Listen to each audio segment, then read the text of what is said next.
ഞാൻ ചോദിച്ചതാണ്. മോശ മരിച്ചു. മോശ മരിച്ചപ്പോൾ മോശയെ അടക്കം ചെയ്തതാരാ? യെസ്, ദൂതൊന്നുമല്ല, വ്യക്തമായിട്ടിരിക്കുന്നു. ദൈവം. ആവർത്തന പുസ്തകത്തിന്റെ ലാസ്റ്റിലുണ്ട്. ആവർത്തന പുസ്തകത്തിന്റെ അവസാനം വായിച്ചു നോക്കുക. മോശയെ അടക്കം ചെയ്തത് ദൈവം എന്ന് വ്യക്തമായി എഴുതിയിരിക്കുന്നു. ഇല്ല, മനസ്സിലാവുന്നുണ്ടോ? അത് എന്തോ ഞാൻ പറഞ്ഞു വന്നത്, മോശ ദൈവത്തെ അറിവ് അണ്ടർലൈൻ ചെയ്യുക പറഞ്ഞത്. അറിഞ്ഞപ്പോൾ അവർ തത്വത്തോളം ഇന്റിമേറ്റ് ഫ്രണ്ടായി മാറി. ആവർത്തന പുസ്തകത്തിന്റെ ഏറ്റവും ലാസ്റ്റിലാണ്. ഞാൻ നമ്പർ ഉണ്ടല്ലോ, വിളിച്ചു പറഞ്ഞാണ്. ആവർത്തന പുസ്തകം കറക്റ്റാണ്. ആവർത്തന പുസ്തകം ലാസ്റ്റാണ്. ഹല്ലേലൂയ. അപ്പോൾ ദൈവത്തെ അറിഞ്ഞപ്പോൾ അവർ തമ്മിൽ ഇന്റിമേറ്റ് ഫ്രണ്ടായി. Glory to God. നന്ദി. ഏലിയാവ് എടുത്തോ? ദൈവത്തെ അറിഞ്ഞപ്പോൾ ഇല്ലേ? വരുന്നുണ്ട്. ദൈവത്തെ അറിഞ്ഞപ്പോൾ ഏലിയാവിന് ചുഴലിക്കാറ്റിൽ ദൈവം എടുക്കപ്പെട്ടു. ഹാനോക്ക് ദൈവത്തെ അറിഞ്ഞപ്പോൾ ദൈവത്തോട് കൂടെ നടന്നു, സ്വർഗത്തിൽ എടുക്കപ്പെട്ടു. യേശു ദൈവത്തെ അനുസരിച്ചു, വിധേയപ്പെട്ടു നിന്നു. ആ കഷ്ടതയിലും ദുഃഖത്തിലും സഹനത്തിലും എല്ലാം യേശു സഹിച്ചു നിന്നു, അനുസരിച്ചു നിന്നു. മരിച്ചു, അടക്കപ്പെട്ടു. 3-ാം ദിവസം ഉയർത്തെഴുന്നേറ്റ് 40-ാം ദിവസം സ്വർഗ്ഗാരോഹണം ചെയ്തു. മരണമേ നിന്റെ ജയം എവിടെ? മരണമേ നിന്റെ വീഴ്ചമുള്ള എവിടെ എന്ന് വെല്ലുവിളിച്ചുകൊണ്ട്, പാതാളത്തെ മരണത്തെ വെല്ലുവിളിച്ചുകൊണ്ട് 3-ാം ദിവസം യേശു സ്വർഗത്തിലേക്ക് എടുക്കപ്പെട്ടു. 40-ാം ദിവസം സ്വർഗത്തിലേക്ക് എടുക്കപ്പെട്ടു. ദൈവത്തിന് വിധേയപ്പെട്ടു, ദൈവത്തെ അറിഞ്ഞത്. Praise Lord. പുതിയ നിയമത്തോട്ട് വരുമ്പോൾ മനസ്സിലാവുന്നുണ്ടോ? യേശുവിനെ അറിഞ്ഞ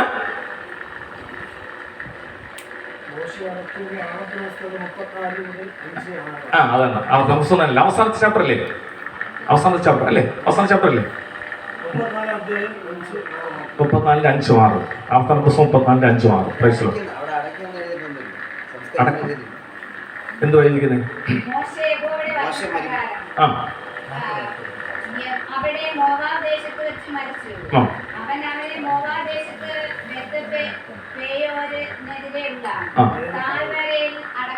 അടക്കി. ദൈവമാണ് അടക്കുന്നത്. ദൈവമാണോ? ദൂതന്മാരൊന്നുമല്ല. ദൈവത്തെ അവനെന്ന് തന്നെയാണ് പറയുന്നത്. ആ പുസ്തകത്തിൽ അവൻ തന്നെയാണ് പറയുന്നത്. കറക്റ്റ് റെഫറൻസ് ബുക്കിൽ നോക്കുക. റെഫറൻസ് ബുക്കിൽ എന്നാ പറയുന്നത്. റെഫറൻസ്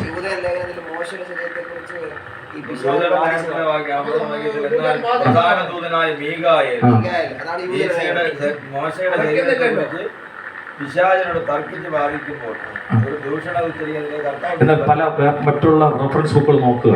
റെഫറൻസ് ബുക്കിൽ നോക്കുമ്പോൾ വ്യക്തമായി പറയുന്നുണ്ട്, മോശയെ അടക്കം ചെയ്തത് ദൈവം തന്നെയാണ്. പറഞ്ഞുതരാം. ഓക്കെ, നമുക്ക് നോക്കാം. Praise Lord. ഓക്കെ. അപ്പോൾ പിന്നെ പുതിയ നിയമത്തോട്ട് നോക്കുമ്പോൾ യേശുവിനെ അറിഞ്ഞ ആര്? യേശുവിനെ അറിഞ്ഞ നിത്യയിൽ എടുക്കപ്പെടുന്നത്. യേശുവിനെ അറിഞ്ഞ പൗലോസ് ഇല്ലേ? പൗലോസ് 630 കോടി ഡോളറിന്റെ ഉടമസ്ഥൻ, കപ്പൽ മുതലാളി, എല്ലാം ചപ്പും ചവറുമായി വലിച്ചെറിഞ്ഞു. യേശുവിന് വേണ്ടി സുവിശേഷത്തെ പ്രതി ചാടിയിറങ്ങി ഇല്ലേ? 3-ാം സ്വർഗത്തോളം എടുക്കപ്പെട്ട് യേശുവിനെ അറിഞ്ഞപ്പോൾ. ഇതാണ് യോഹന്നാൻ 17:3 പറയുന്നത്, പിതാവായ ദൈവത്തെയും ദൈവം അയച്ച പുത്രനെ അറിയുക എന്ന് തന്നെ കൊടുക്കുന്നുണ്ട് എക്സ്പ്ലനേഷൻ. മനസ്സിലാവുന്നുണ്ടോ? Glory to God. നന്ദിയോട് സ്തുതിക്കുന്നപ്പോൾ in the name of Jesus. കൂടാതെ അടുത്ത ടോപ്പിക്കാണ്, മറ്റുള്ളവരോട് നമ്മൾ യേശുവിനെ കുറിച്ച് പറയണം. വിശുദ്ധി വേർപാട് പിടിച്ചോണ്ട് നിൽക്കുക ഇന്ന് വിശ്വാസികൾ. അതിനെക്കുറിച്ച് പഠിപ്പിച്ചുകൊണ്ടിരിക്കുക പാസ്റ്റർമാര്. മറ്റുള്ളവരോട് നമ്മൾ 3-ാമത്തെ കാര്യമാണ്, മറ്റുള്ളവരോട് നമ്മൾ യേശുവിനെ കുറിച്ച് പറയണം. വാക്യം വേണമോ? യോഹന്നാൻ സുവിശേഷം 12-ാം അധ്യായം വേഗത്തിൽ നടത്തട്ടെ. യോഹന്നാൻ 12-ാം അധ്യായം 24-ാം വാക്യം. ആമേൻ ആമേൻ ഞാൻ നിങ്ങളോട് പറയുന്നു.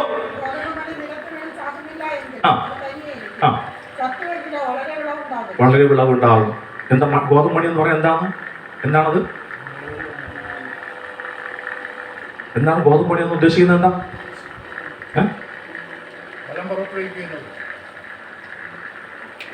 അതെ, ഗോതമ്പ് ഫലം പുറപ്പെടുവിക്കുക. പക്ഷെ അതിന്റെ യേശു ഉപമയിൽ കൂടി പറയുന്നുണ്ട് അല്ലേ? വഴിയരികിൽ വീഴുന്ന വിത്ത് അല്ലേ? മണി എന്ന് പറഞ്ഞ വിത്ത്, കാട്ടിൽ വീഴുന്ന വിത്ത്, നല്ല നിലത്ത് വീണ വിത്ത്. ഏതാ? ഏതിനെ ഉദ്ദേശിക്കുന്നത്? വചനത്തെ ഉദ്ദേശിക്കുന്നത്. അതാണ് അതിന്റെ ആത്മീയ മർമ്മം നമ്മൾ പിടിച്ചെടുക്കണം. അവിടെ ഒരു ഉപമ പറയുക, ആമേൻ ആമേൻ നിങ്ങളോട് പറയുന്നത്, ഗോതമ്പ് മണി നിലത്ത് വീണ് ചാകുന്നില്ലെങ്കിൽ തനിയെ ഇരിക്കും, ചത്തുവെങ്കിലും അധികം ഒരു വിത്ത് കുപ്പിയിലിട്ട് അടച്ചു വെച്ചിരുന്നാൽ അത് അങ്ങനെ ഇരിക്കും, വർഷങ്ങളോളം ഇരിക്കും.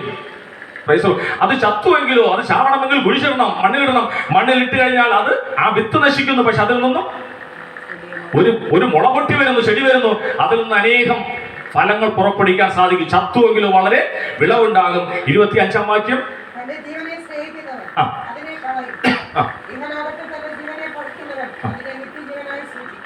എനിക്ക് നടാനൊന്നും പറ, എനിക്ക് നടാനൊന്നും എന്താ സാറേ? എനിക്ക് നടാനൊന്നും കറക്റ്റ്, എനിക്ക് നടാനൊന്നും സമയമില്ല. ഇവിടെ 24 മണിക്കൂറിന് എങ്ങനെ 30 മണിക്കൂർ ആക്കാൻ പറ്റുമെന്ന് ഞാൻ പ്രാർത്ഥിച്ചുകൊണ്ടിരിക്കുക. ഭർത്താവിന്റെ കാര്യം, ഭാര്യയുടെ കാര്യം, മക്കളുടെ കാര്യം, കുടുംബകാര്യം, ഇതിനിടയ്ക്ക് സീരിയലുകൾ, പല പല വിഷയങ്ങൾ വന്നുകൊണ്ടിരിക്കുക. പിന്നെയാണോ ഇതിനകത്തിരിക്കുന്ന വിത്തെടുത്ത് നടാൻ? Glory to God. തന്റെ ജീവനെ സ്നേഹിക്കുന്നവൻ അതിനെ കളയും. ഏതിനെ കളയും? അവന്റെ നിത്യജീവനെ കളയും. അതാണ് പറയുന്നത്.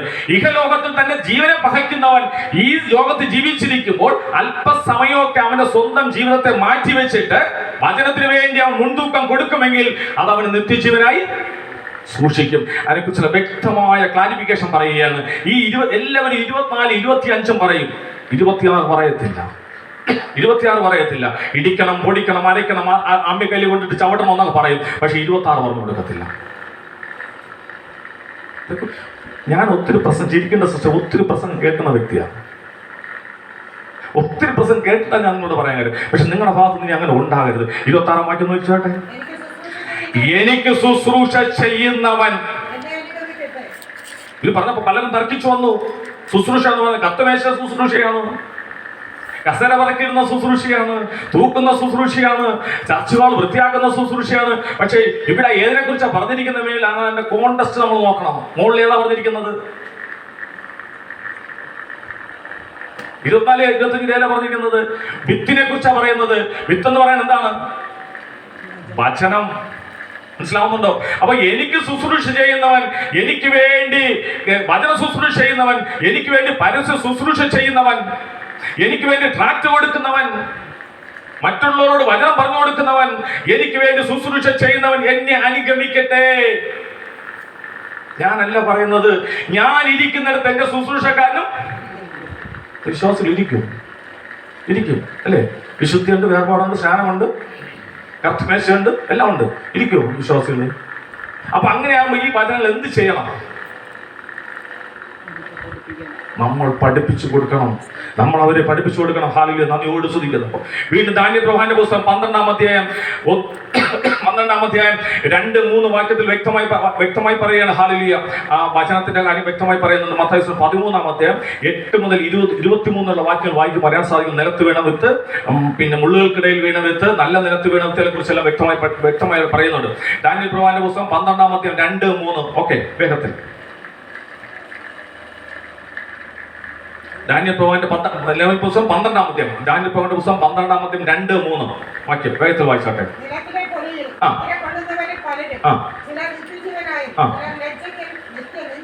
അപ്പൊ നിലത്തിലെ പൊടിയിൽ നിദ്ര കൊള്ളുന്നവർ പലരും, ചിലർ നിത്യജീവനായും ചിലർ ലജ്ജയ്ക്കും നിത്യനിന്ദയ്ക്കാനും ഉണരും. അപ്പൊ ചിലർ മാത്രമേ നിത്യജീവന് വേണ്ടി എഴുന്നേൽക്കത്തുള്ളൂ.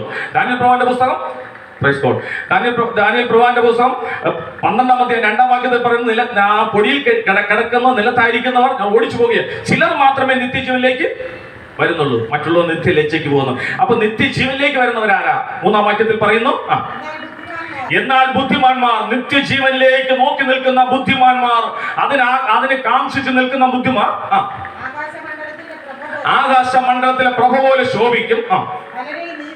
പലരെയും നീതിയിലേക്ക് തിരിക്കുന്നവർ.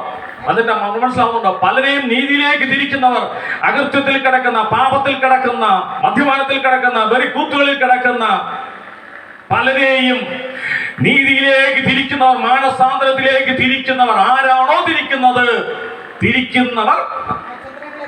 നക്ഷത്രങ്ങളെ പോലെ, ആകാശത്തിലെ നക്ഷത്രങ്ങളെ പോലെ എന്നും എന്നേക്കും ശോഭിക്കും. അപ്പൊ പാപത്തിൽ കിടക്കുന്ന ഒരു വ്യക്തി അവർ ശോഭിച്ച് പുറത്തു വരണമെങ്കിൽ, മാനസാന്തരത്തിലേക്ക് വരണമെങ്കിൽ അവരോട് നമ്മൾ സുവിശേഷം അറിയിക്കണം. മനസ്സിലാവുന്നുണ്ടോ? വിശുദ്ധി വേറോടെ പിടിച്ചോണ്ട് നിൽക്കുകയല്ലേ. അവരെ കുറ്റമല്ല, എന്നെ പോലുള്ള പാസ്റ്റർമാരുടെ കുറ്റമാണ്. നമ്മൾ പറഞ്ഞു കൊടുത്തല്ലേ അവർ കേൾക്കത്തുള്ളൂ. നന്ദിയോട് ശ്രദ്ധിക്കുന്നു. കാരണം സ്ട്രാക്റ്റുമായിട്ടൊക്കെ ഒത്തിരി പുറത്ത് പോകുന്നുണ്ട്. പുറത്ത് പോകുമ്പോൾ അവർ അയ്യോ പാസ്റ്റർ എനിക്ക് ഇതിൻ്റെ ആവശ്യമില്ല, ഞങ്ങളുടെ ഹാളിലുണ്ട്, വീട്ടിലുണ്ടെന്നൊക്കെ. കൂടാതെ സഹോദരനെ വെറുക്കുന്നവൻ നിത്യജീവൻ അർഹനല്ല. അടുത്ത ഹെഡിങ്ങാണ് സഹോദരനെ വെറുക്കുന്നവൻ നിത്യജീവനല്ല. വചനം എഴുതിക്കൊള്ളുക, എക്സ്പ്ലെയിൻ ചെയ്യുന്നില്ല. 1 യോഹന്നാൻ 3-ാം 13, 14, 15 വാക്യങ്ങൾ. സഹോദരനെ വെറുക്കുന്നവൻ നിത്യജീവൻ അർഹനെങ്കിൽ അവൻ നിത്യജീവൻ നഷ്ടപ്പെടുകയാണ്. 1 യോഹന്നാൻ 3-ാം 13, 14, 15 വാക്യങ്ങൾ. വേണ്ട, വായിക്കാനുള്ള സമയമില്ല. Praise God. നമ്മുടെ സമയം അതിക്രമിച്ചു വരിക. Praise God. പെട്ടെന്ന് തന്നെ നിർത്താൻ വേണ്ടിയാണ്. ഹല്ലേലൂയ. ഓക്കെ, അടുത്ത ടോപ്പിക്കാണ് സൽപ്രവർത്തികൾ ചെയ്യുന്നവരായിരിക്കണം നമ്മൾ.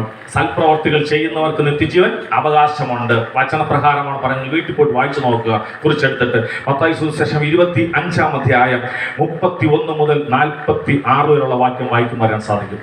സൽപ്രവർത്തികൾ ചെയ്യുന്നവർക്ക് നിത്യജീവന്റെ അവകാശികളാണ്.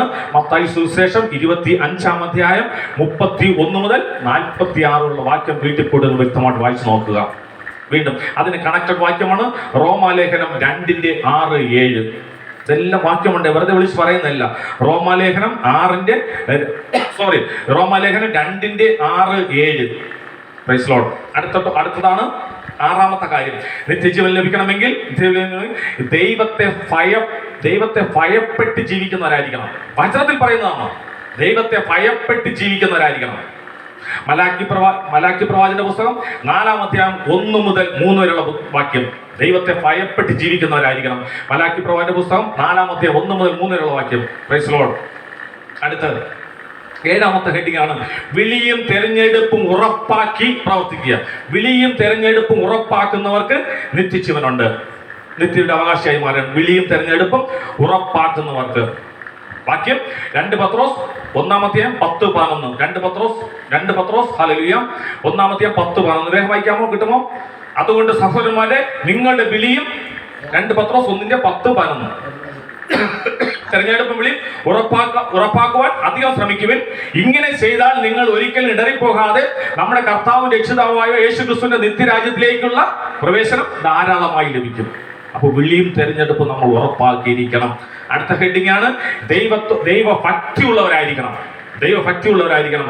1 തിമോഥെയോസ് 4:8. നിങ്ങൾ സഭകൾ മറ്റുള്ള പ്രസംഗിക്കുമ്പോൾ വീണ്ടും കുറച്ചുകൂടെയൊക്കെ നിങ്ങൾ വായിച്ചാൽ കിട്ടും. അതെല്ലാം ഇനി ഇത്രയേ വാക്യങ്ങൾ ഇത്രയേ ഉള്ളൂ, ഇതിനപ്പുറം വാക്യങ്ങളുണ്ടോ എന്ന് എനിക്ക് അറിയില്ല. ഉണ്ടെങ്കിൽ എന്നെ കൂടെ അറിയിക്കുക. Praise Lord.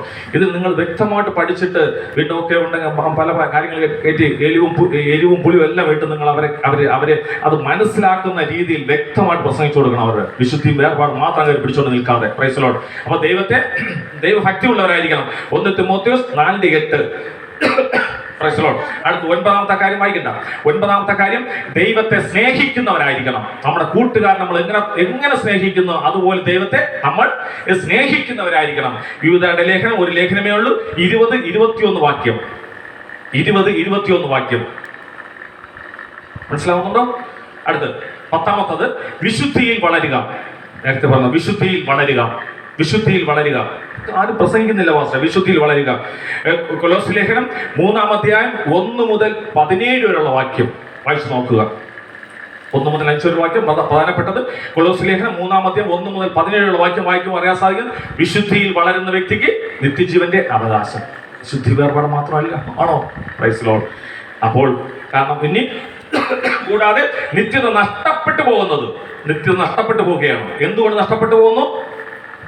കൊരിന്ത്യർ ലേഖനം 1 കൊരിന്ത്യർ 6:9-10 നോക്കുക. ഇവർ നിത്യജീവന്റെ ദൈവരാജ്യത്തിന്റെ അവകാശി ആകുകയില്ല. 1 കൊരിന്ത്യർ 9ഉം 10ഉം അവർക്ക് നിത്യജീവൻ ഉള്ള ആൾക്കാരല്ല, നിത്യജീവൻ നഷ്ടപ്പെട്ടു പോയാണ്. Price the Lord. ഹല്ലേലൂയ. നന്ദിയോട് സ്തുതിക്കുന്ന കർത്താവേ, നന്ദിയോട് സ്തുതിക്കുന്ന അപ്പോൾ ദി നെയിം ഓഫ് ജീസസ് കർത്താവേ. ഹല്ലേലൂയ. രക്തം ചെയ്ത കർത്താവേ, നന്ദിയോട് അടുത്തൊരു കടമ്പയിലേക്ക് പോവുകയാണ് നമ്മൾ. ഉപവാസം, അടുത്തൊരു കാര്യമാണ് ഉപവാസം. നമ്മൾ എല്ലാ ചർച്ചകളിലും നമ്മൾ ഉപവാസം വെക്കുന്നുണ്ട് അല്ലേ? എന്തിന് നമ്മൾ ഉപവാസം വെക്കുന്നു? എന്തിനു ഉപവാസം വെക്കുന്നു? വേഗം അടുത്ത ഹെഡിങ് ആണ് ഉപവാസം. എഴുതിക്കോളൂ. നമ്മൾ എന്തിനു ഉപവസിക്കുന്നു? വേഗം. പിന്നെ ദൈവത്തോട് കൂടെ ആയിരിക്കുക.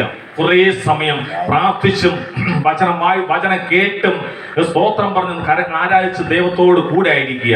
രണ്ടാമത്തെ ഹെഡിങ് ആണ് നമ്മൾ ഉപവാസ പ്രാർത്ഥനയിൽ കൂടി നടക്കുന്ന ചില വിടുതലുകൾ, അനുഗ്രഹങ്ങൾ. അവർക്ക് ഞാൻ ഒത്തിരി ഉപവാസ പ്രാർത്ഥനയിൽ പങ്കെടുത്തിട്ടുണ്ട്. അവരോട് പോയി ചോദിക്കുമ്പോൾ അവരെല്ലാം മെഴുങ്ങസിയാ നോക്കിക്കൊണ്ടിരിക്കുകയാണ്. അപ്പോൾ ഉപവാസ പ്രാർത്ഥനയിൽ കൂടി നടക്കുന്ന ചില അനുഗ്രഹങ്ങൾ അവർക്ക് പറഞ്ഞ് മനസ്സിലാക്കി കൊടുക്കണം. ചില അനുഗ്രഹങ്ങൾ പറഞ്ഞ് മനസ്സിലാക്കി കൊടുക്കണം. കൂടാതെ ഇന്ന് തെറ്റായിട്ട് പ്രസംഗിക്കുന്ന ഒരു ഭാഗമുണ്ട്. യെശയ്യാപ്രവാചകന്റെ പുസ്തകം 58-ാം അധ്യായം 5-6 വാക്യം.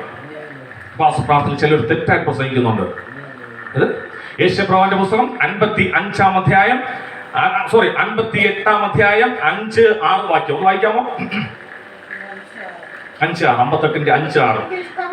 വളരെ ശ്രദ്ധയോടെ കേട്ടോളണം. ഇത് ആരെങ്കിലും തെറ്റായിട്ട് പ്രസംഗിക്കുകയാണെങ്കിൽ നിങ്ങൾ അവർ തിരുത്തി കൊടുക്കണം. തിരുത്തി കൊടുത്തോണ്ടാ പറഞ്ഞത്. തിരുത്തി കൊടുത്തു. ഞാൻ അങ്ങനെ പറയുന്നില്ല. മനസ്സിലാവുന്നുണ്ടോ? അങ്ങനെ പറയുന്നില്ല. വലിയൊരു സുവിശേഷ പ്രസംഗത്തിൽ നിൽക്കുന്ന ആളാണ്. ടി വിയിലൊക്കെ പ്രസംഗിച്ചുകൊണ്ടിരിക്കുന്ന ആളാണ്. First very careful. തെറ്റാണ്. തിരുത്തിയോളാം പറഞ്ഞത്. യെസ്, തിരുത്തി. ഓക്കെ. യെശയ്യാപ്രവാചകന്റെ പുസ്തകം 58-ന്റെ 5-6 വായിച്ചാട്ടെ.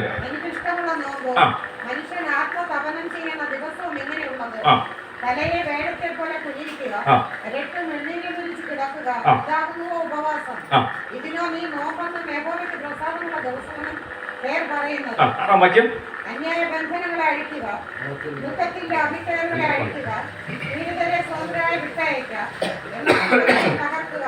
ഇതല്ലയോ എനിക്ക് ഇഷ്ടമുള്ള ഉപവാസം. എന്താണ് ഇത് മനസ്സിലായത്? ജനത്തിനെ നേടിയെടുക്കണം, ജനത്തെ നേടിയെടുക്കണം എന്നുള്ളത് തന്നെയാണ്. ഒന്നുമല്ല. അന്യായ ബന്ധനങ്ങളെ അഴിക്കുക, നുഖത്തിന്റെ അമിക്കറുകളെ അഴിക്കുക, പീഡിതരെ സ്വന്തമാക്കി വിട്ടയക്കുക, എല്ലാ നുഖത്തെയും തകർക്കുക. ഇതല്ലയോ എനിക്ക് ഇഷ്ടമുള്ള ഉപവാസം. അതാ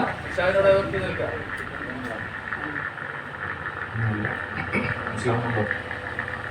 അങ്ങോട്ട് ശരിക്കും ബൈബിൾ നമ്മൾ വായിച്ച് പറയുന്നത്, ബൈബിൾ ശരിക്കും വായിച്ച് മനസ്സിലാക്കണം നമ്മളത്. Praise God. അതായത് ഞാൻ ഉപവസിക്കാൻ സഭയോട് വ്യക്തമായി പറഞ്ഞ് മനസ്സിലാക്കി കൊടുക്കേണ്ടത്, വിശ്വാസികൾ വ്യക്തമായി പറഞ്ഞ് മനസ്സിലാക്കി കൊടുക്കേണ്ടത്, നമ്മൾ ഉപവസിക്കാൻ വരുമ്പോൾ നമ്മൾ മറ്റുള്ളവരുടെ തലയിൽ വെച്ചിരിക്കുന്ന അന്യായ ബന്ധനങ്ങൾ മനസ്സിലാവുന്നുണ്ടോ? ഞാൻ ഉപവസിക്കാൻ വരികയാണെങ്കിൽ ഞാൻ എൻ്റെ സഹോദരങ്ങൾക്കെതിരെ, എൻ്റെ അയൽവാസികൾക്കെതിരെ, എൻ്റെ ബന്ധുക്കൾക്കെതിരെ വെച്ചിരിക്കുന്ന അന്യായ ബന്ധനങ്ങൾ, നുഖത്തിന്റെ അമിക്കാറുകൾ, ഒത്തിരി എക്സ്പ്രഷനുള്ള മുന്നോട്ട് പോകുന്നില്ല. നുഖം കളക്കി വെച്ച് കിട്ടുന്ന നുഖം പോലെയാണ്. എന്റെ അയൽവാസി നീ ഒരു കാരണവശാൽ നീ നിവരരുത്. മനസ്സിലാവുന്നുണ്ടോ? നീ നിവരരുത്, നീ രക്ഷപ്പെടരുത്. ഞാൻ ഉയർന്നിട്ട് നീ ഉയർന്നാ മതി. അമിക്കറിയാതെ പീഡിതരെ സ്വതന്ത്രമായി എല്ലാ നുഖത്തെയും തകർക്കുക. ഇതല്ലയോ എനിക്ക് ഇഷ്ടമുള്ള ഉപവാസം. നമ്മൾ ഉപവാസ പ്രാർത്ഥനയിൽ വരുമ്പോൾ നമ്മൾ മറ്റുള്ള മേൽ വെച്ചിരിക്കുന്ന ചില അന്യായ ബന്ധനങ്ങൾ, കേസുകളായിരിക്കാം, വഴക്കുകളായിരിക്കാം, പ്രശ്നങ്ങളായിരിക്കാം, അതെല്ലാം നീ ഒഴിവാക്കിയിട്ട് വന്ന് ഉപവസിക്കുക. മനസ്സിലാവുന്നുണ്ടോ? മർദ്ദം ഇതാണോ നിങ്ങൾ കേൾക്കുന്നത്? തിരിച്ചാണ് കേൾക്കുന്നത് അല്ലേ? ഇന്നത്തെ ഉപവാസ പ്രാർത്ഥനയിൽ കൂടി അന്യായ ബന്ധനങ്ങൾ, അമിക്കയറുകൾ, നിനക്കെതിരെയുള്ള അമിക്കയറുകൾ, വിശ്വാസത്തോട് പറഞ്ഞു നിനക്കെതിരെയുള്ള അമിക്കയറുകൾ, നിനക്കെതിരെയുള്ള ബന്ധനങ്ങൾ അഴിഞ്ഞ് മാറുകയാണ്. തെറ്റ്. ആദ്യം നമ്മൾ അഴിച്ചിട്ട് വന്നിടണം ഉപവസിക്കാൻ. അപ്പോൾ ചോദിക്കും, പാസ്റ്റർ എന്താണ് അടിസ്ഥാനം? പാസ്റ്റർ പറയുന്നത് എന്താണ് ശരി? നിങ്ങൾ വീട്ടിൽ പോയിട്ട് വായിച്ചു നോക്കുക. യെശയ്യാപ്രവാചകന്റെ പുസ്തകം 58-ാം അധ്യായം 7 മുതൽ 14 വരെയുള്ള തിരുവചനങ്ങൾ വായിക്കുമ്പോൾ വ്യക്തമായിട്ട് മനസ്സിലാക്കാൻ സാധിക്കും. വ്യക്തമായിട്ട് നിങ്ങൾക്ക് മനസ്സിലാക്കാൻ സാധിക്കും. ഞാൻ പറഞ്ഞു തന്നതിന്റെ എക്സ്പ്ലനേഷൻ വ്യക്തമായിട്ട് മനസ്സിലാക്കാൻ സാധിക്കും. ഹല്ലേലൂയ. അടുത്ത ടോപ്പിക്കാണ്. അടുത്തതാണ്, നമ്മൾ ഉപവസിക്കുമ്പോൾ കുടുംബത്തിലെ ചില പിശാചിന്റെ ഭൂതങ്ങൾ, പിശാചിന്റെ ശക്തികൾ വിട്ടുമാറും. മനസ്സിലാവുന്നുണ്ടോ? പിശാചിന്റെ ശക്തികൾ വിട്ടുമാറും. നമ്മൾ കുടുംബത്തിലെ പിശാചിന്റെ ശക്തികൾ വിട്ടുമാറും. നമ്മൾ ഉപവാസം എടുക്കുമ്പോൾ നമ്മൾ ഉപവസിക്കുമ്പോൾ കുടുംബത്തിലെ ചില പിശാചിന്റെ ശക്തികൾ വിട്ടുമാറും. മത്തായി സുവിശേഷം 17-ാം അധ്യായം 14 മുതൽ 21 വരെയുള്ള വാക്യമായിരിക്കും മനസ്സിലാക്കും. നമ്മൾ കുടുംബത്തിൽ ഉപവസിക്കുമ്പോൾ കുടുംബത്തിലെ ചില പിശാചിന്റെ ശക്തികൾ വിട്ടുമാറും. മനസ്സിലാവുന്നുണ്ടോ? മത്തായി സുവിശേഷം 17-ാം അധ്യായം 14 മുതൽ 21 വരെയുള്ള വാക്യങ്ങൾ വായിക്കുമ്പോൾ അറിയാൻ സാധിക്കും. മത്തായി 17-21 വായിച്ചാട്ടെ. നിങ്ങൾക്ക് കടുകുമണിയോടെ വിശ്വാസമുണ്ട്. ഈ മലയോട് ഇവിടെ നിന്ന് അങ്ങോട്ട് നീങ്ങുക എന്ന് പറഞ്ഞാൽ നിങ്ങൾക്കൊന്നും അസാധ്യമാകുകയുമില്ല. എങ്കിലും പ്രാർത്ഥനയാലും ഉപവാസത്താലും അല്ലാതെ ഈ ജാതി നീങ്ങി പോകുന്നില്ല. ഈ 14 മുതൽ 21 വാക്യം വായിക്കുമ്പോൾ അറിയാമോ അതിന്റെ മർമ്മം എന്താണെന്ന് അറിയാമോ? ഒരു പിശാച് പിടിച്ച അല്ലെ ചന്ദ്രരോഗം പിടിച്ച എപ്പിലെപ്സി ചന്ദ്രരോഗം പിടിച്ച ഒരു മകനെ ഒരു വ്യക്തിയെ ശിഷ്യന്മാരെടുത്ത് കൊണ്ടുവരികയാണ്. ശിഷ്യന്മാർ പ്രാർത്ഥിച്ചിട്ട് മാറുന്നില്ല ഇല്ലേ? ജനക്കൂട്ടം എന്ന് പറയുന്നത് നിന്റെ ശിഷ്യന്മാർ എന്ത് കഴിവില്ലല്ലോ, അവർ പ്രാർത്ഥിച്ചിട്ടൊന്നും മാറുന്നില്ല. യേശു പറഞ്ഞു അവനെ കൊണ്ടുവരാൻ പറഞ്ഞു. യേശു ആ ചന്ദ്രരോഗം പിടിച്ചവനെ പ്രാർത്ഥിച്ചു, ആ രോഗം മാറുന്നു. പിന്നീട് യേശു ചോദിക്കുകയാണ്, യേശു എന്തുകൊണ്ട് ഞങ്ങൾ പ്രാർത്ഥിച്ചിട്ടത് മാറിയില്ല? യേശുവിടെ പറഞ്ഞു കൊടുക്കുകയാണ്, വിശ്വാസം വേണം. എങ്കിലും പ്രാർത്ഥനയാലും ഉപവാസത്തിലുമല്ലാതെ ബന്ധനങ്ങൾ അറിയില്ല. പ്രാർത്ഥന വേണം, ഉപവാസം വേണം. അപ്പൊ വീട്ടിലെ ചില പൈശാചിക ശക്തികൾ ഉപവാസ പ്രാർത്ഥനയിൽ കൂടി വിട്ടുമാറുകയാണ്. Glory to God, hallelujah. 4ാമത്തെ ഹെഡിംഗ് ആണ് കുടുംബത്തിനെതിരെ പോരാടുന്ന ചില പോരാട്ട ശക്തികൾ.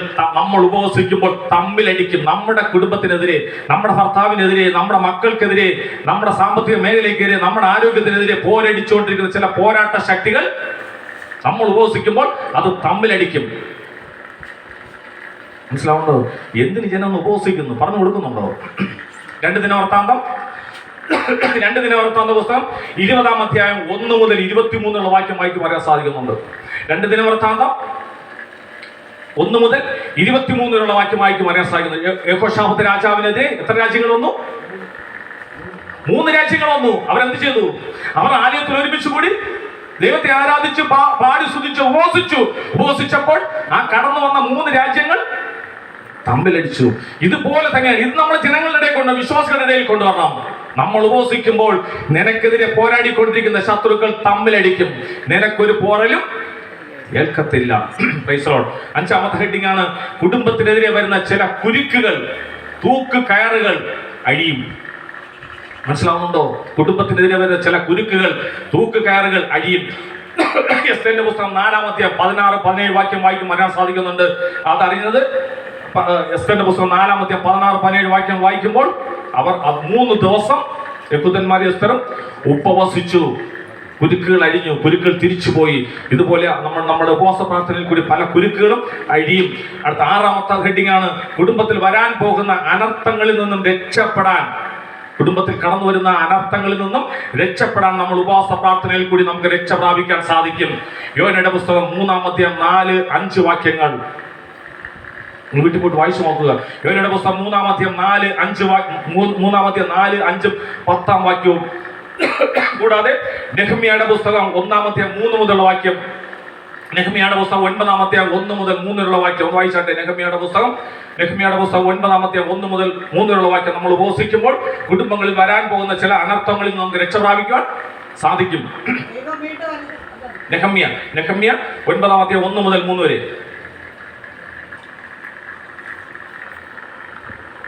നെഹമ്യ 9-ാം അധ്യായം 1 മുതൽ 3 വരെ വാക്യം വേസ്റ്റ് വായിച്ചാട്ടെ. കിട്ടിയവരെ അടുത്ത് വായിച്ചാട്ടെ. ഇത് ചായലായിപ്പോയി നമ്മൾ. നെഹമ്യ, അതെ, നെഹമ്യയുടെ പുസ്തകം 9-ാം അധ്യായം 1 മുതൽ 3 വരെ വാക്യം വേഗത്തിൽ വായിച്ചാട്ടെ. അതെ, നെഹമ്യ 9:3.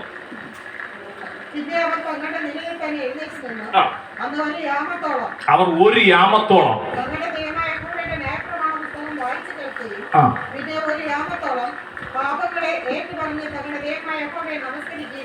നമസ്കരിക്കുകയും ചെയ്തു. Price the Lord. ആ കുടുംബത്തിൽ നിന്ന് കടന്നു വന്ന, അവരുടെ ഭവനത്തിൽ, അവരുടെ ദേശങ്ങളിൽ കടന്നു വന്ന അതിൽ നിന്നൊരു മോചനം കിട്ടുന്നതിന് വേണ്ടി അവർ ഒരു യാമത്തോളം എഴുന്നേറ്റ് നിന്ന് ന്യായപ്രമാണം വായിച്ചു. Price the Lord. POC ബൈബിളിൽ എഴുതിയിരിക്കുന്നത്, ഞാൻ എല്ലാ ബൈബിളും റെഫർ ചെയ്ത് പോകുന്ന ആളാണ്. POC ബൈബിളിൽ എഴുതിയിരിക്കുന്നത് ഒരു യാമത്തോളം അവർ മുട്ടിൽ മേൽ നിന്ന് ദൈവവചനം വായിച്ചു എന്നാണ്. ഒരു യാമത്തോളം മുട്ടിൽ മേൽ നിന്ന് പ്രാർത്ഥിച്ചു എന്നാണ്. ഒരു യാമം എത്ര മണിക്കൂറാ? കറക്റ്റ് 3 മണിക്കൂറോളം അവർ മുട്ടിന്മേൽ നിന്ന് ദൈവവചനം വായിച്ചു. POC ബൈബിൾ, കത്തോലിക്ക ബൈബിളിൽ എഴുതിയിരിക്കുന്നു. ഹാലലിയ, നന്ദിയോട് സ്തുതിക്കുന്നു. ഹാലലിയ, നന്ദിയോട് സ്തുതിക്കുന്നു. ഹാലലിയ. കൂടാതെ അടുത്ത 7ാമത്തെ കാര്യമാണ്, തകർന്നു കിടക്കുന്ന ചില കുടുംബങ്ങളുടെ ജീവിതങ്ങൾ പുനരുദ്ധരിക്കാൻ സാധിക്കുന്നു, റീകൺസ്ട്രക്ട് ചെയ്യാൻ സാധിക്കുന്നു. ഉപവാസത്തിൽ കൂടി തകർന്നു കിടക്കുന്ന ചില കുടുംബങ്ങൾ റീകൺസ്ട്രക്ട് ചെയ്യാൻ, പുനരുദ്ധരിക്കാൻ സാധിക്കുന്നുണ്ട്. Price the Lord. നെഹമ്യയുടെ പുസ്തകം 1-ാം അധ്യായം 2, 4, 6 അധ്യായങ്ങൾ വായിക്കുമ്പോൾ അറിയാൻ സാധിക്കും. Price the Lord. നെഹമ്യയുടെ പുസ്തകം 1, 2, 4, 6 അധ്യായങ്ങൾ വായിക്കുക. കൂടാതെ നെഹമ്യയുടെ പുസ്തകം 1-ാം അധ്യായം 1 മുതൽ 4 വരെയുള്ള വാക്യങ്ങളും 6-ന്റെ 15, 16 വാക്യം വായിക്കുമ്പോൾ അറിയാൻ സാധിക്കുന്നുണ്ട്. ചില തകർന്നു കിടക്കുന്ന, എല്ലാവർക്കും അറിയാം, ചരിത്രങ്ങൾ അറിയാം, തകർന്നു കിടക്കുന്ന ചില റീകൺസ്ട്രക്ട് ചെയ്യാൻ സാധിക്കും, അല്ലേ? യെരൂശലേമിന്റെ മതിലുകൾ തകർന്നും പൊടിഞ്ഞും കിടക്കുന്നതാണെന്നുകൊണ്ട് അവർ ഉപവസിച്ചു, പ്രാർത്ഥിച്ചു. അതെല്ലാം ഒത്തിരി സംഭവങ്ങളാണത്. ഒരു 3/4 മണിക്കൂറിൽ പ്രസംഗിക്കാത്ത ചാപ്റ്ററാണത്. യെരൂശലേമിന്റെ മതിലുകൾ തകർന്നും പൊളിഞ്ഞും കിടക്കുന്നത് നെഹമ്യ കണ്ണുനീരോടെ നിലവിളിയോടെ ഉപവസിച്ച് പ്രാർത്ഥിക്കുകയാണ്. അതെല്ലാം പണിയാനായിട്ട് സാധിക്കുന്നു. അപ്പോൾ ഇതിങ്ങനെ നമ്മളെ കുടുംബജീവിതം തകർന്നു കിടക്കുകയാണെങ്കിൽ ആ നെഹമ്യയെ പോലെ കണ്ണുനീരോടെ നിലവിളിയോടെ പ്രാർത്ഥിക്കുമെങ്കിൽ, ഉപവസിച്ച് പ്രാർത്ഥിക്കുമെങ്കിൽ നമ്മുടെ തകർന്ന കുടുംബജീവിതങ്ങൾ ദൈവം ക്രമപ്പെടുത്തും. കൂടാതെ അടുത്ത 8ാമത്തെ കാര്യമാണ്, സുരക്ഷിതമായ ഒരു യാത്രയ്ക്ക് പോകുന്നതിന് മുമ്പ് നമ്മൾ ഉപവാസം എടുക്കണം. ഇതെല്ലാം വചനാടിസ്ഥാനത്തിലാണ്. നമ്മുടെ മക്കളോ നമ്മുടെ കുടുംബത്തിലോ ആരെങ്കിലും എവിടെയെങ്കിലും ഗൾഫിൽ എവിടെയൊക്കെ എന്തെങ്കിലും ഒരു യാത്രയ്ക്ക് പോവുകയാണെങ്കിൽ, സുഖകരമായ ഒരു യാത്രയ്ക്ക് പോകുമ്പോൾ നമ്മൾ ഉപവാസം എടുത്തിരിക്കണം. Praise the Lord. വാക്യമുണ്ട്. എസ്രായുടെ പുസ്തകം 8-ാം അധ്യായം 21 മുതൽ 23 വാക്യം വായിക്കും അറിയാൻ സാധിക്കും. എസ്രായുടെ പുസ്തകം 8-ാം അധ്യായം 21, 22, 23, 31, 32, 33. കാരണം അർത്തസ് രാജാവ് യെരൂശലേം ദേവാലയം പണിയുന്നതിന് വേണ്ടിയുള്ള സ്വർണം, വെള്ളി, മറ്റുള്ള സാമഗ്രികളെല്ലാം കൂടി യെരൂശലേമിലേക്ക് ആരെ കയ്യിൽ കൊടുത്തുവിടുന്നു?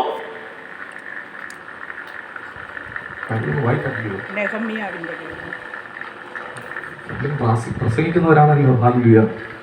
യെരൂശലേമിന്റെ ദേവാലയം പണിയുന്നതിന് വേണ്ടി അർത്തസ് രാജാവ് വെള്ളി, സ്വർണം, പൊന്നും മറ്റുള്ള സാമഗ്രികളെല്ലാം കൂടെ ആരെ കയ്യിൽ കൊടുത്തുവിടുന്നു?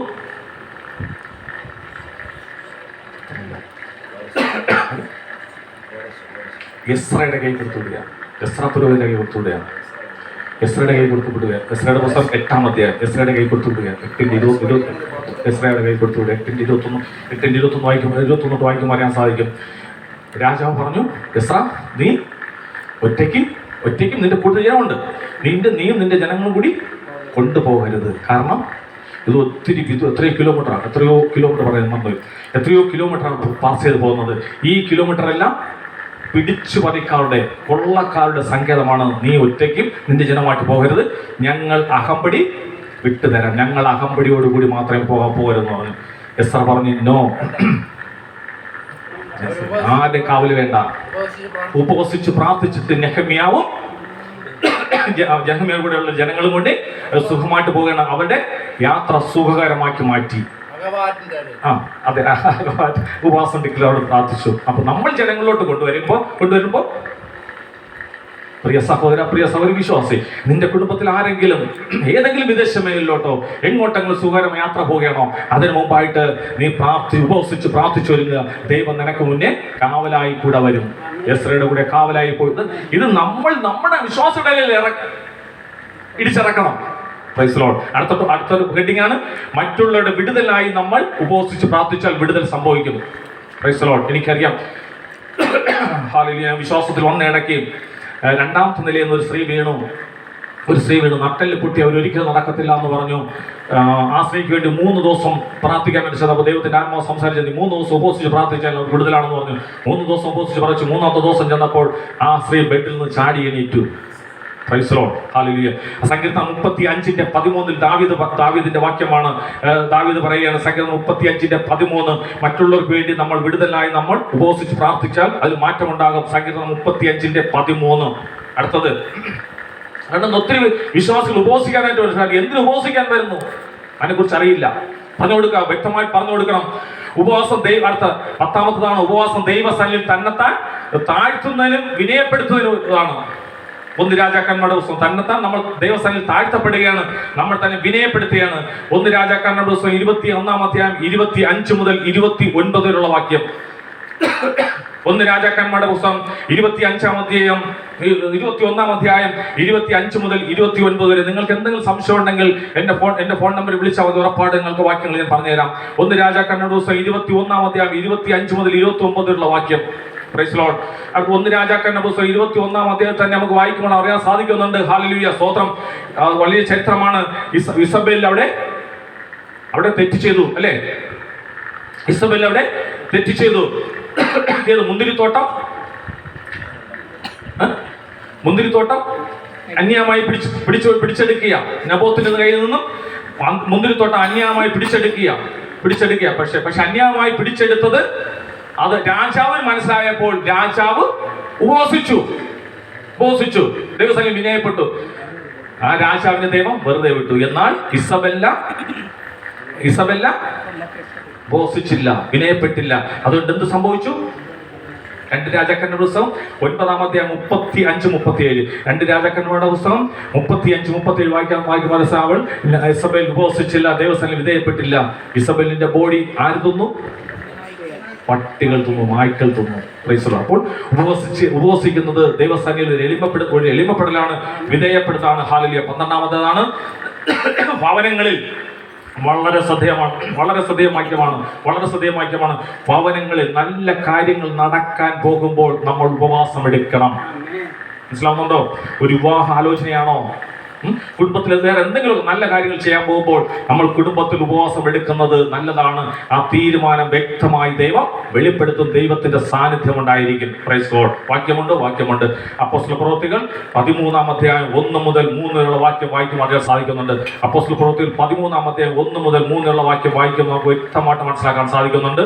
നമ്മളൊരു ഭവനത്തിൽ ആലോചന വായിക്കാൻ സമയം വായിക്കാമോ? അപ്പോസ്തല പ്രവൃത്തികൾ 13-ാം അധ്യായം 1 മുതൽ 3 വരെ.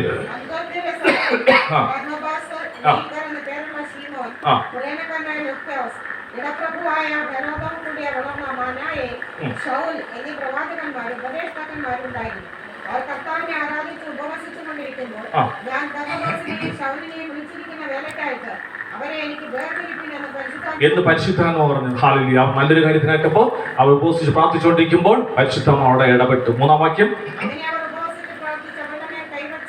അവരെ പറഞ്ഞയച്ചു. അങ്ങനെ അവർ ഉപവസിച്ച് പ്രാർത്ഥിച്ച് അവർ പറഞ്ഞയച്ചു. നല്ലൊരു കാര്യം തുടങ്ങാൻ പോകുമ്പോൾ നമ്മൾ ഉപവസിച്ച് പ്രാർത്ഥിക്കുന്ന ഏറ്റവും നല്ലതാണ്. Praise God. നന്ദിയോട് സ്തുതിക്കുന്നു. അപ്പോൾ നിർത്താനായിട്ട് പോവുകയാണ്. Praise God. 1-2 കാര്യങ്ങൾ പറഞ്ഞ് നിർത്താൻ പോവുകയാണ്. ഏറ്റവും പ്രധാനപ്പെട്ട ഒരു കാര്യമാണ്. വളരെ ശ്രദ്ധയോടെ ഇരിക്കുക. ഇന്ന് ഒത്തിരി പേർ തെറ്റായിട്ട് പ്രസംഗിക്കുന്ന വാക്യമാണ്. ഒത്തിരി പേർ. നിങ്ങൾ ആരെങ്കിലും കേൾക്കണേ അത് തിരുത്തുക. എഫേസ്യ ലേഖനം 10-ാം അധ്യായം. എഫേസ്യ ലേഖനം 10-ാം അധ്യായം. ഇത്ര കാണാമെന്നറിയാമല്ലോ. എഫേസ്യ ലേഖനം 6-ാം അധ്യായം. എഫേസ്യ ലേഖനം 6-ാം അധ്യായം.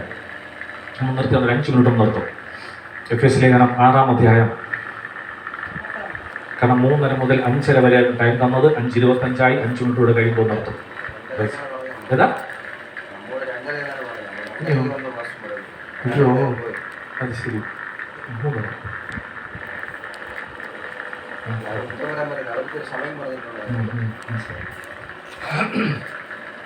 3 മണിക്ക് നോട്ടീസ് വെച്ചിരിക്കുന്നത്. 3 മണിക്ക് നോട്ടീസ് വെച്ചിരിക്കുന്നത്.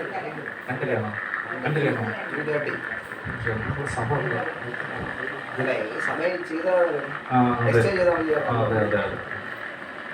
അപ്പോൾ ഓക്കെ പ്രൈസ് ലോർഡ്. എഫേസ്യ ലേഖനം 6-ാം അധ്യായം 10, 11, 10-ാം വാക്യം വായിച്ചേ.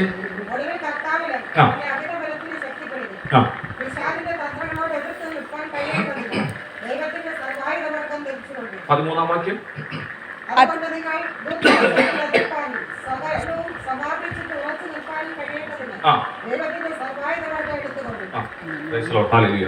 ഇവിടെ മനസ്സിലാവുന്നുണ്ടോ?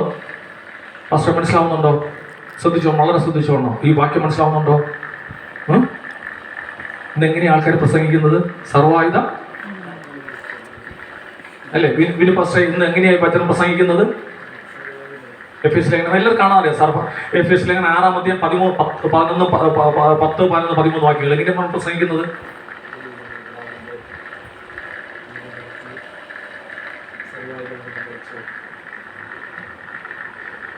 ഒത്തിരി പേര് തെറ്റായിട്ട് പ്രസംഗിക്കുക.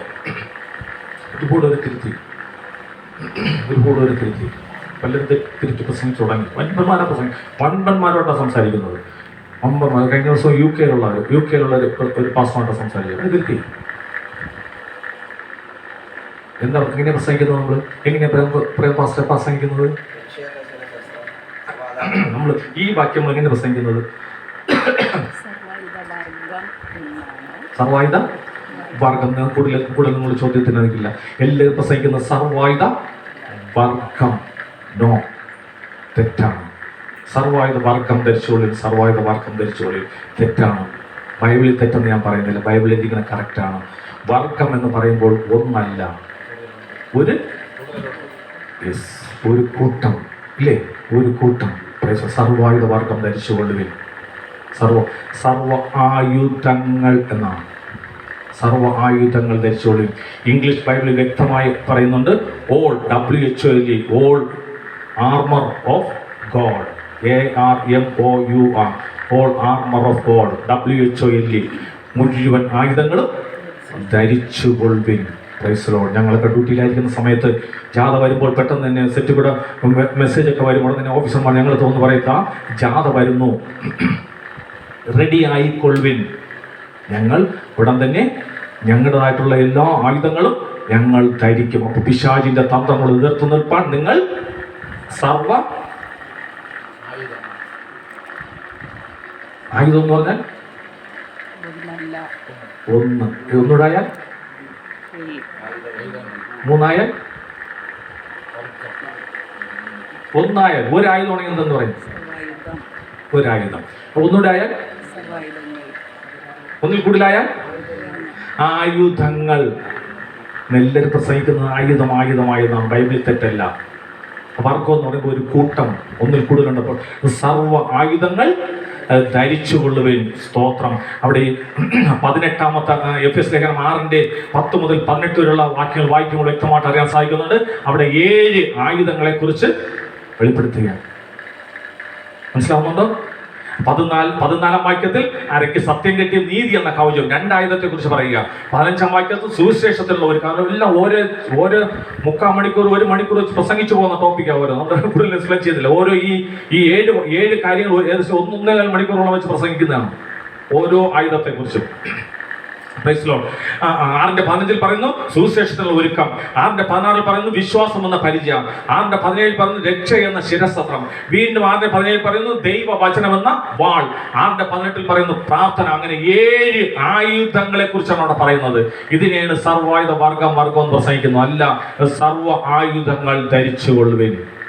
അപ്പൊ നമ്മുടെ പ്രസംഗങ്ങളെല്ലാം ഇനി അങ്ങനെ തന്നെ ആയിരിക്കണം. വേറെ ആരെങ്കിലും തെറ്റായിട്ട് പ്രസംഗിക്കുന്നുവെങ്കിൽ ആ വേദിയിൽ വെച്ച് പറയരുത്. അവർ രഹസ്യമായിട്ട് ഫോൺ നമ്പർ എടുത്തിട്ട് രഹസ്യമായിട്ട് അവരുടെ ഫോൺ വിളിച്ച് പറയുക, പ്രിയ പാസ്റ്റർ, പ്രിയ ബ്രദറെ, തെറ്റാണ്. നിങ്ങൾ കേൾക്കാൻ പറ്റുമെങ്കിൽ, അത് ഏറ്റെടുക്കാൻ പറ്റുമെങ്കിൽ ഏറ്റെടുത്തോളുക. Praise Lord. എന്നെ കേൾക്കുന്ന പ്രിയ ദേവദാസന്മാരെ, നമ്മളും ബൈബിളും തമ്മിൽ നിർത്തുകയാണ്. നമ്മളും ബൈബിളും തമ്മിൽ ഒത്തിരി ഇതുണ്ടായിരിക്കണം. ബൈബിളുമായിട്ട് നമ്മൾ നിരന്തരമായി ബന്ധമുണ്ടായിരിക്കണം. നമ്മൾ ബൈബിൾ വായിക്കണം. ബൈബിൾ നിരന്തരമായി ഒരു ദിവസം ഒരു ബൈബിൾ വായിക്കണം. നമ്മൾ ഒരു ദിവസം എത്ര അധ്യായം വായിക്കുന്നുണ്ട്?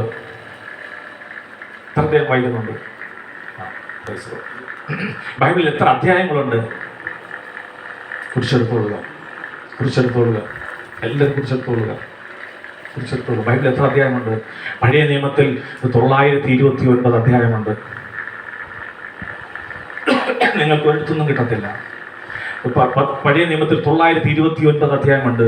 പുതിയ നിയമത്തിൽ 260 അധ്യായമുണ്ട്. ടോട്ടലി 1189. പഴയ നിയമത്തിൽ 929, പുതിയ നിയമത്തിൽ 260. അങ്ങനെ ടോട്ടൽ 1189, 1189 അധ്യായമുണ്ട്.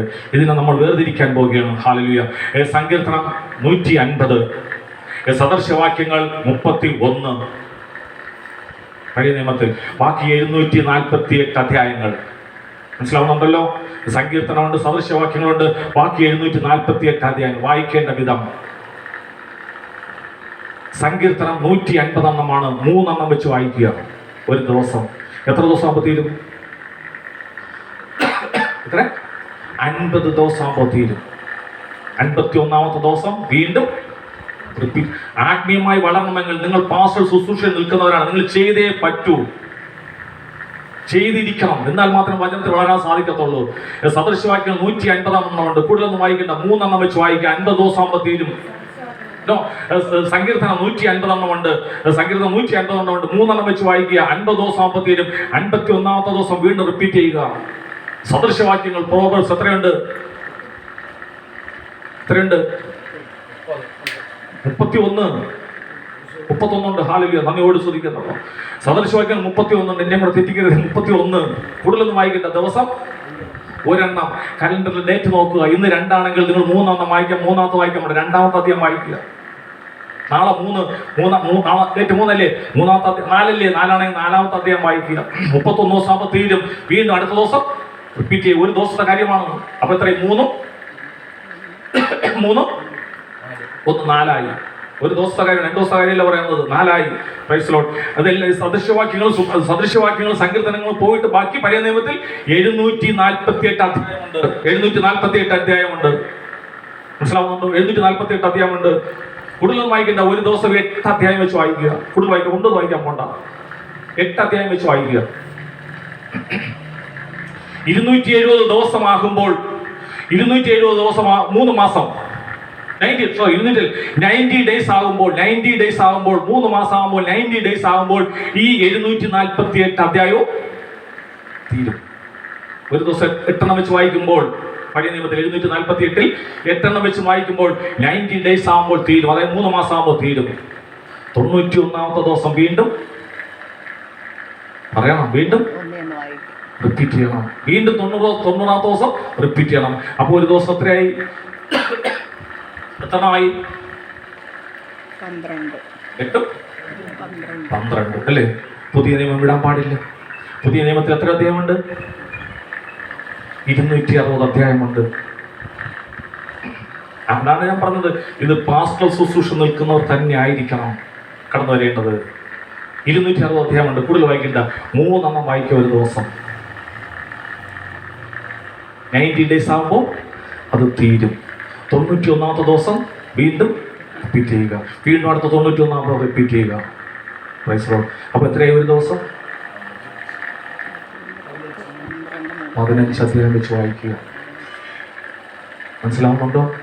സദൃശവാക്യങ്ങൾ 1 മാസം ആകുമ്പോൾ തീരും. സങ്കീർത്തനങ്ങൾ 150 ദിവസം ആകുമ്പോൾ തീരും. റിപ്പീറ്റ് ചെയ്തുകൊണ്ടിരിക്കുക. ബാക്കി പഴയ നിയമത്തിലുള്ളതും പുതിയ നിയമത്തിലുള്ളതും 90 ഡേയ്സ് ആകുമ്പോൾ തീരും. 91-ാമത്തെ ദിവസം തൊട്ട് റിപ്പീറ്റ് ചെയ്യുക. സുശേഷ വേലയിൽ നിൽക്കുന്നവരാണോ? അത് ചെയ്തിരിക്കണം. ചെയ്താൽ മാത്രം പോരാ. അതിനുള്ള പ്രസംഗിക്കാൻ പറ്റിയ ടോപ്പിക്കുകളും കാര്യങ്ങളെല്ലാം നോട്ട് ചെയ്ത് പോകുന്നത് വളരെ അത്യാവശ്യമായിരിക്കും. പരിശുദ്ധമായ ഒരു വാക്ക് തന്നു കഴിഞ്ഞാൽ നമുക്ക് പെട്ടെന്ന് തന്നെ സർവർ എടുത്തുകൊണ്ട് നമുക്കെല്ലാം റെഡിയാക്കാൻ സാധിക്കണം. ആത്മീയ മേഖലയിൽ നിൽക്കുന്നവർ ഇത് ചെയ്തിരിക്കണം.